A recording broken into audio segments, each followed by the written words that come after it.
Virginia's defense, the first place you have to look is those inside linebackers.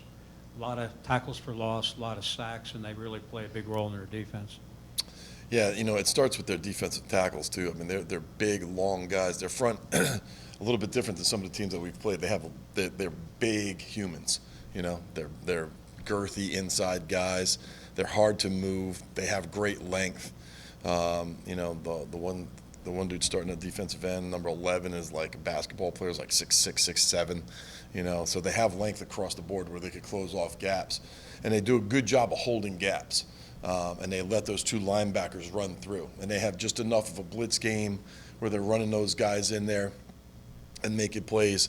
But, it's kind of almost like old school defensive line play. Let's hold on to the defensive, to the offensive line. Let's hold our gap, and let's let those two guys go in there and plug the run. And they do a really good job of it. They're both very, very active, and they bring the fight to you. So we're going to have to be ready to, come off on double teams, get on those guys quickly, and the running back's going to have to run with their pads down. With James, he said after the game that he felt a little antsy throughout most of his time out there. Kind of being around him the week leading up and then now also in response to that game, how have you kind of seen the last 2 weeks kind of go for him? He had an unbelievable set of practices leading up to that. And I think that his Wednesday practice was elite. He was really good on Thursday. His checks were good. He threw it around on Friday really well. But sometimes when you're dealing with a young quarterback, emotions, nerves, homecoming, the setting, those type of things can get big. And he got a little bright-eyed, and we dropped the first throw of the game. And then he missed a wide open throw, and he kind of started playing on his heels. And when he's at his best, he's bouncing around. He's like, he's almost like a kid that you have to calm down before the game starts. It's never like, you have to worry about him being ready to go. You actually have to kind of calm him down and say, listen, just play within yourself and that type of thing. And so he started to get a little antsy in there, missed a couple of throws after that, and never really established a rhythm. Did a good job running it. The first play of the game, when you look at the first play of the game, we ran draw, and he was gone, and at the last second veered back into the center. And he had a couple of those where he might have been able to take off for a 25, 30-yard gain and then kind of get himself going a little bit. It's happened in a couple of the games where, he started off, he missed his first throw, he's kind of, bouncing around, and then we settled him down. He had a good run or he made a throw. And then the funny thing with him is, like, instantly he changes. Like, all right, I'm good, I'm back. And then he'll make 12 throws in a row that are really good. But he just never got himself in a rhythm. And then we had to make the decision at halftime to make the change. How have you seen him respond this week? He was heartbroken after the game, and he knew that he did not play well. He knew that, there's a lot of people counting on him. There's a lot of people who have expectations for him, and he was devastated. He was in his. The thing about I'll talk about him a little bit more in a second, but the thing about our culture and our kids is that's different than a lot of places that I've been in 28 years. Is that locker room after the game? Those guys were devastated. There weren't guys that were pointing fingers. There was no BS in the corner about I should be doing this or I should be doing this. It was a collective group of guys that were totally devastated about not playing their best, not winning, not living up to what we have as an expectation in the program. And when you have that after a game, that's what you're building on, where you have guys that are totally bought in who totally care. And, Lucas was the same way. Lucas has the ball on the 3-inch line, and he gets hit on the side, and the ball comes out, and that totally changes the course of the game, And so the conversation that I have with the quarterbacks all the time is, listen, man, when you play this position, you're going to get overvalued when we win, and you're going to get totally blamed when we lose. It's going to be you and me and the head coach. And those three guys are going to take the brunt of it, and so you have to be resilient, and you have to be able to fight back, and you have to be able to put it past you. And he came in on Sunday, and he was walking around moping around, and he had his eyes down and his shoulders, round, and kind of. And finally, I said, "Listen, man, pick yourself up, pull your shoulders back, and let's go. There's nothing you could do about what just happened. None of us saw that coming. None of us thought that was going to happen. But that's what happens. And when you're a young guy, you got to find the resiliency to bounce back. And as a coach of a young guy, I have to be very careful with him to say, listen, this is not acceptable. This is what we have to do to win. You have to play at an elite level in an elite conference. But there's nothing you can do about it right now. So let's learn from what you didn't do well, and let's move on." And he had a great day of practice today. In terms of the offense, it seemed like when you came out the second possession of the third quarter, finally started to look like what had been available all year and what Lucas kind of did in the spring and I imagine for a moment there you were probably pretty excited seeing kind of what you expect from your offense. Is that sort of how it's supposed to look, and are you getting put in these weird positions because teams are trying to overload to stop the run and forcing you to pass a little bit more? Well, the funny thing is the first drive of the second half, we ran exactly the same plays as we ran the first drive of the first half. We just threw it and caught it. And we just executed it better, And when you play an elite defense, your margin of error isn't very big. And we had some things wired that we missed. And so we had to just go back and we came in at halftime and we just kind of, took a collective breath as a staff and said, all right, what are we looking at? And, we just all came to and said, look, the stuff that we practice is there. We just are not executing it at all. So let's try to pitch it and catch it a little bit better. We had to frame some things up in a run game that they were doing a little bit different.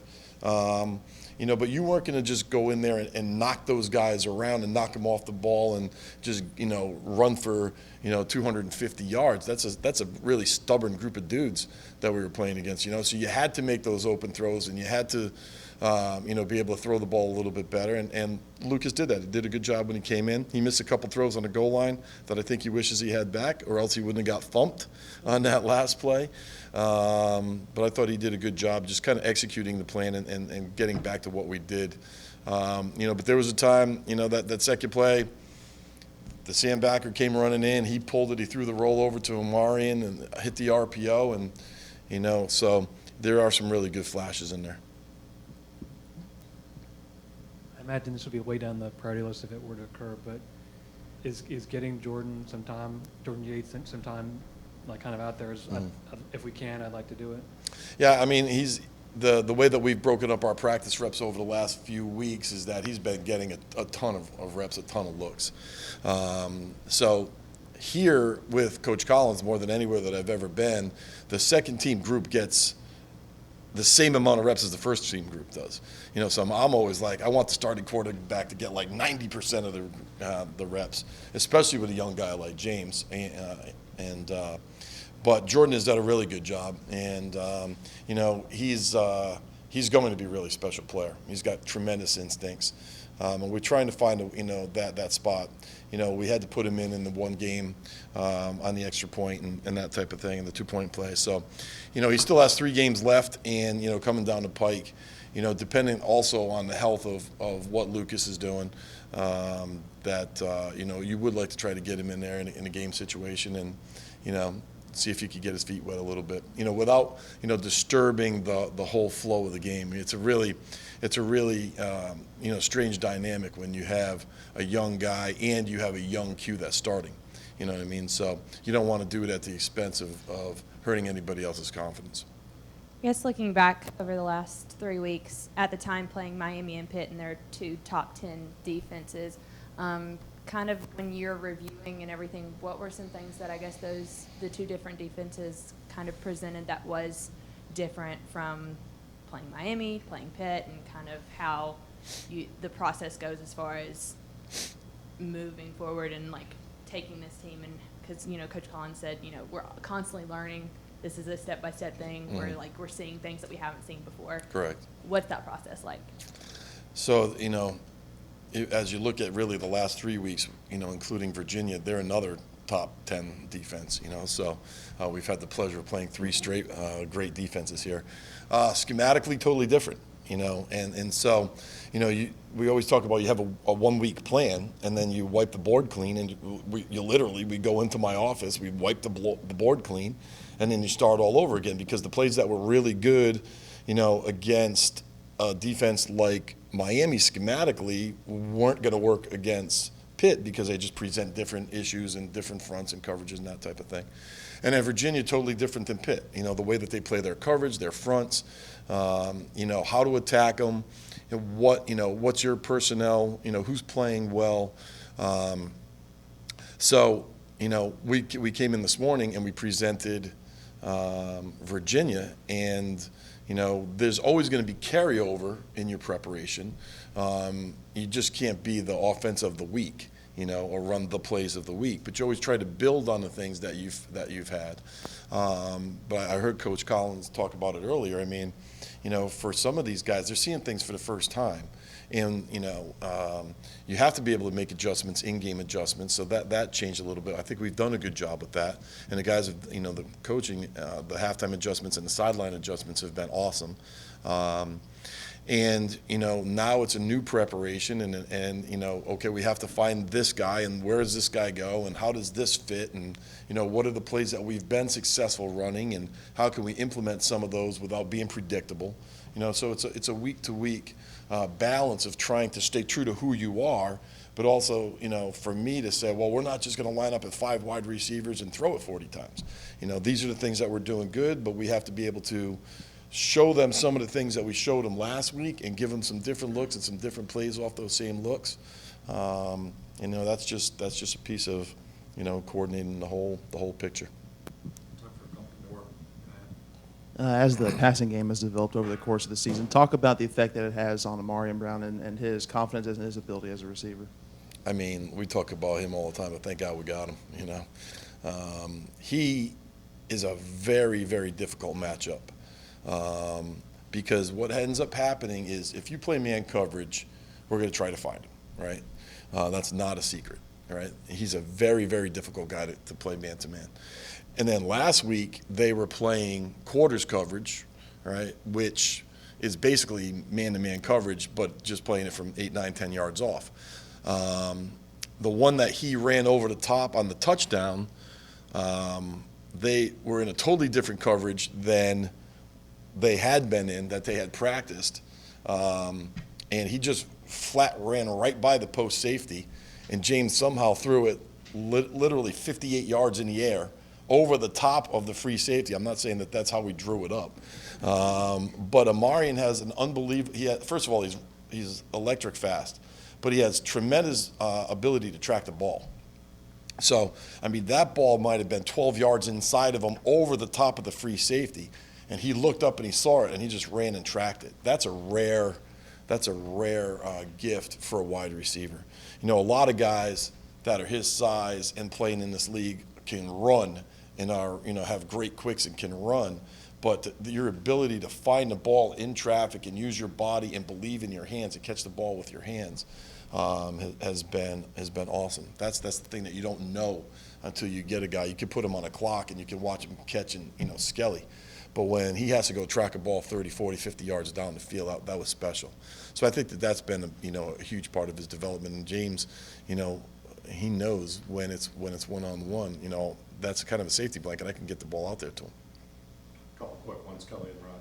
In terms of the red zone offense, it seems like you've had every kind of bad luck you can have in terms of turnovers and fumbles in different ways and that kind of thing. Is there anything you can do schematically? And also, you guys were pretty creative at Temple with what you used, and haven't seen as much of that as just part of having a young team and a young Q. You don't want to throw too many things at him.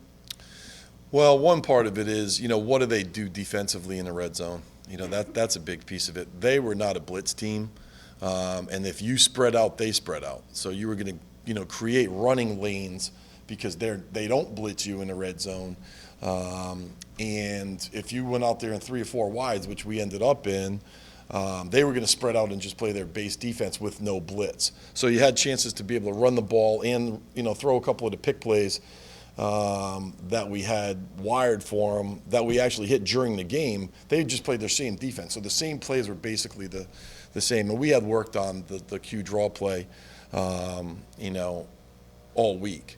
And then you have to have the personnel to be able to do it. And if we had, that big dude, at defensive tackle, like the kid that played the fullback for us at the last place was 6'1", 330 pounds, but he ran the 4x4 in high school. So he was an explosive, big athlete that you could pound the ball in there too. So you have to be able to mix and match those guys and cross-train those guys. And then really figure it out. Like if they're going to be a team that's going to do, maybe something different down there, then your package will be a little bit different. Some teams just blitz every time they get inside the 10. Your plays and your packages and your formations are going to be a lot different. So that's something that we work on. But man, you can't get the ball inside the 25. We missed a field goal and then we come up short on that and spit the ball out right there. At that point, it's a 2020 game or 2017 we're winning in. It's a totally different game. But like Coach Thacker said earlier, that didn't demoralize us at all. We just kept going and kept playing. So that's the thing that I'm proud most about. You have a lot of young talent at the running back position behind Mason and Howard. How are they developing, and where do you see them moving forward? I mean, they were that group is probably the deepest group for us offensively. Individually, JP gets a lot of the press and a lot of the burn, and he's played really, really well, and he's a special talent. I'm so proud of Jerry and Jerry Howard, what he's done. I mean, there were times in the spring when I'd be in there because, my family was in Philly, and I'd be in there at like 8 or 9 o'clock at night, and he would shoot me a text, and he said, hey, can I come in here and go over this pass pro because I really don't understand what's going on? And he would just go in there and work about just understanding football. And I mean, shoot, last year they were giving him the dive, and he was hitting the thing off tackle and did a good job. But now we were talking about pass pro and running zones and things like that. And his maturity has been great. And Coach Choice is does an amazing job with those guys. And the biggest thing with Jerry that he challenged him with every day is you have to be a physical pass protector. You have to understand pass pro, and you have to be physical in what you're doing. And he took that to heart, and he's really done a really, really good job to the point where now he's understanding it, and he's able to go in there and be the third down back. Then we put Nate Cottrell in there, and we wanted to get him isolated on a little angle route that we dumped it to him, and he had a nice little 12-yard gain. And then Jemias Griffin is awesome, and Christian Mallory Malloy is great. So I mean that group as a whole is we could rotate a bunch of different guys through there, and it's just when you're doing that, now you're taking Tyler Davis off the field, who's been a valuable guy for us. Or, then the next question is going to be, well, how do you get Tobias the ball more? How do you get 10 the ball more? Or Malachi Carter's get the, So there is always that combination of trying to be able to best use all of those guys. But I'm really happy with the development of the backs.